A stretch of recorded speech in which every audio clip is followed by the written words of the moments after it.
Live. And I'm live. Welcome to the live video, my live video today.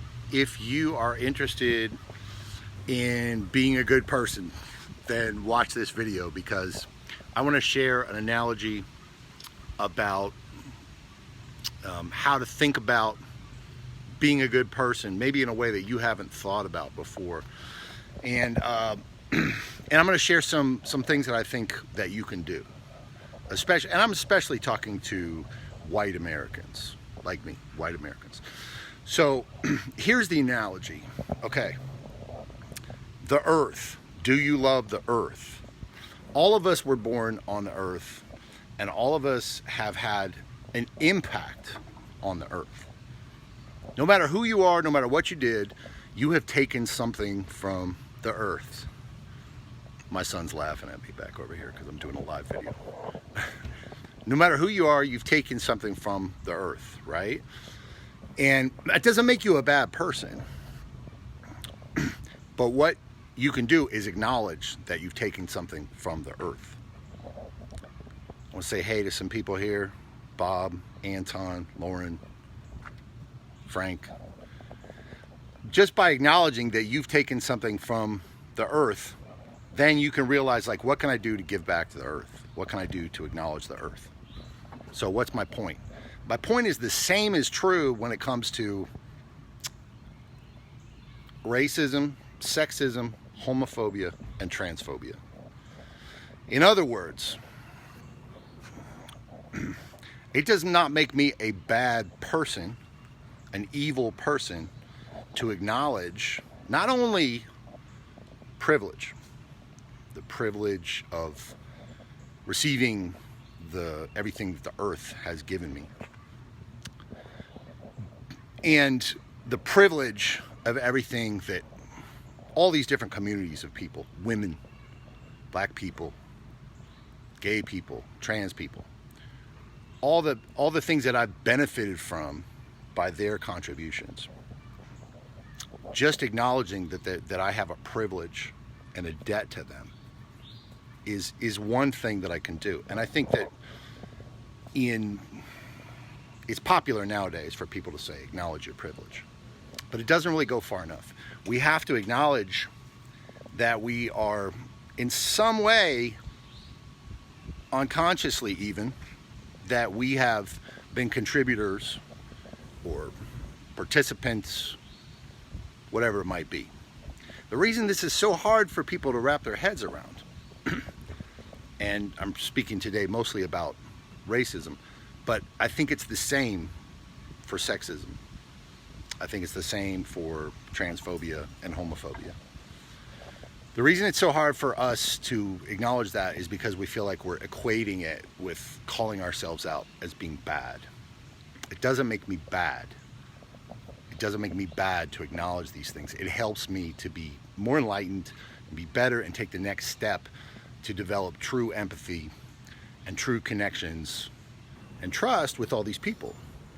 Women, African Americans, the gay community, the trans community. But we can't really develop that real trust or create harmony or contribute in a meaningful way without acknowledging that. And it's a really difficult thing, I believe, for most white people to flip that, because they don't want to acknowledge, yes, I'm racist, because they feel that is saying I'm a bad person. It's not necessarily. It's just saying I've been influenced. And there was somebody that commented on my post the other day. He said, look, I beg to differ. I grew up in this family and my parents always told me, do the right thing, blah, blah, blah. That's great. That's great. There's a lot of us who have been, to whatever degree, may feel that we've made an effort. We have an intention. We've been proactive. We've tried to take actions in spite of the feelings that we have, in spite of the influences that we've been influenced by. But it still doesn't make us immune. You know what I mean? And so I think the less that we kind of protest about it, and the more we sort of embrace it and say, yeah, this is where I am, and then move forward from there. I feel like that's the first step. And as a man, I feel like it's the same for me to acknowledge that I'm influenced by all the influences from the time I was born to be sexist, to look at women in a certain way. And that it's only by kind of acknowledging that, yeah, that has influenced me, can I be aware of those things and overcome them. And it's the same thing with all the other isms. So that's the first thing, just that awareness. And I feel like that's one of the first things and one of the most meaningful things that we white people can do, that men can do with regards to sexism, that straight people can do with regards to homophobia,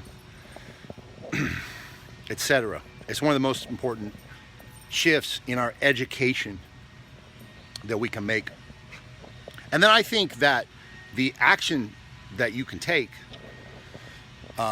there's a lot of actions that people talk about that you can take. I mean, you can give money, you can protest, you can do all these things.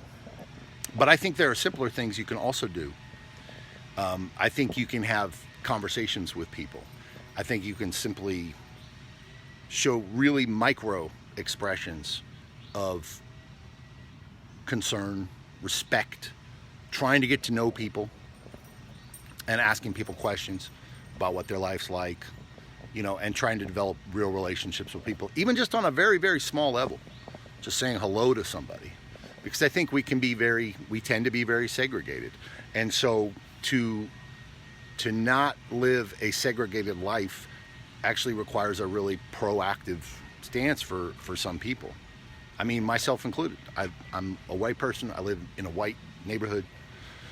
The only way for me to actually meaningfully engage with black people is to make an effort to do it. And I'm not necessarily going to be, it's not the easy thing to do, is to wake up in the morning and say, let me go find black people to talk to and ask questions and listen and express respect and express concern, or let me go have some conversations and listen to women tell me about their experience, or gays tell me about their experience, whatever it might be.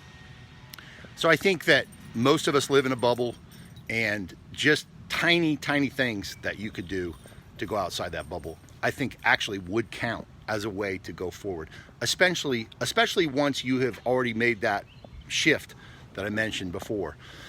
It doesn't have to be a huge public confession. It doesn't have to be a huge apology necessarily. I'm just saying it can be like a quiet acknowledgement to yourself. Like, yeah, okay, I get this. And like an intention.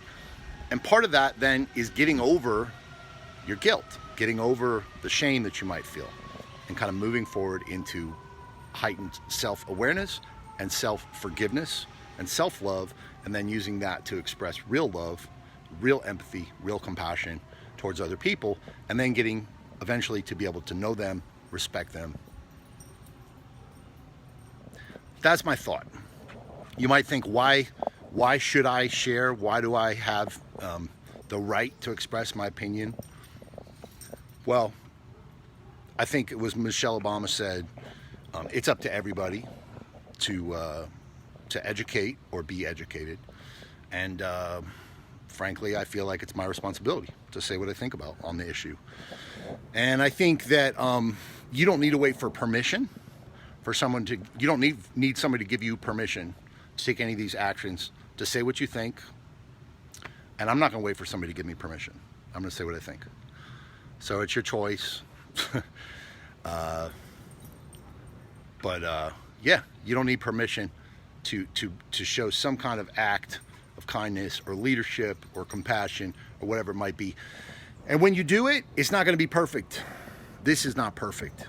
So I'm sure there's something somebody could criticize about it, and that's fine. Cool. Thank all of you for coming on. Romulo, good to see you. Bobby, Gerard, Chris, Noriko, Javier, Tom. Bunch of people here. Catherine, Matt, good to see you. DP, who else? Jim, good to see you. Bob, good to see you. Anton, Lauren, my buddy Frank, good to see you, Frank. Love your violin playing, Frank, and all the other instruments you play too, man. You're killing it. We gotta stay connected, man. Hey, thank you guys for watching. Take care.